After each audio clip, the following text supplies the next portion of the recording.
Another marker to remember the Windrush generation, the renaming of a line which goes through areas where many black Caribbean immigrants first took their steps into the UK after World War II. The prominent Windrush campaigner Arthur Torrington, who opposed a similar commemorative monument because it lacked consultation with the community, is now supportive of this and wants the definition of Windrush to have a wider interpretation. Windrush should mean those who came and served in the war, those who actually returned to the Caribbean, and those who came back to England and who helped to rebuild England. This was the first time so many Caribbean people came to the UK, lured by the promise of jobs in what they called their mother country. When they arrived, the cold reception from the weather and many people hit hard. For Verona Fiatado, whose parents came, she reflects on their early days. What did they tell you about some of the discrimination they faced and how that was? Or did they talk about it? They did talk about it. You know, like starting to workplace and a comment being passed, so in here's becoming like a chocolate box. You know, a chocolate box. You know, so that's just a kind of a mild, you know, part of racism. Doesn't seem mild to me. Yeah. While having Windrush etched in history may be a positive step in a less than noble past, there are victims that say it continues to undermine their existing struggle in a political system that hasn't made things right. We've covered the repercussions of the Windrush scandal several times on this programme. Richard Black returned after 40 years in exile in Trinidad. Since filming, he's been given British citizenship, but still doesn't have compensation.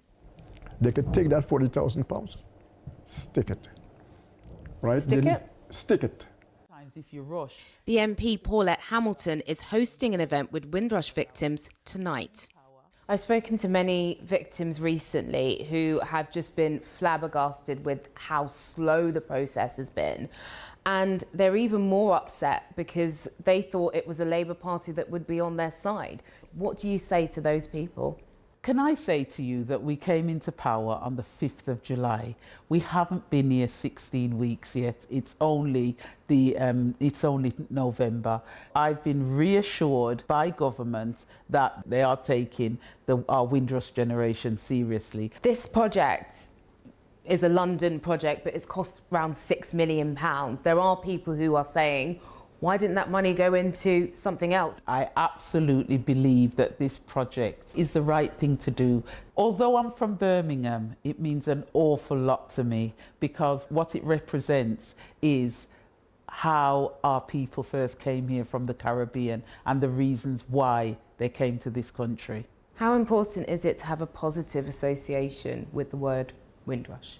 I remember my mum telling me the story of when I was born. The room was so small that she was in that I slept in a drawer. They literally brought me from hospital, made the drawer into a bed so I could sleep in the bed. It wasn't easy. So I refuse for people to tell me that Windrush is negative because my parents and others, many, many others, had to sacrifice a lot to be in this country, to leave the legacy we've got in this country and for us to go forward in this country.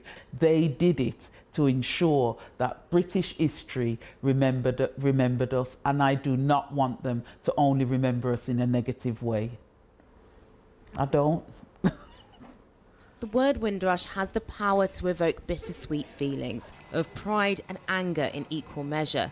But until the scandal is fully resolved, any commemoration will continue to be tinged with a hint of sadness.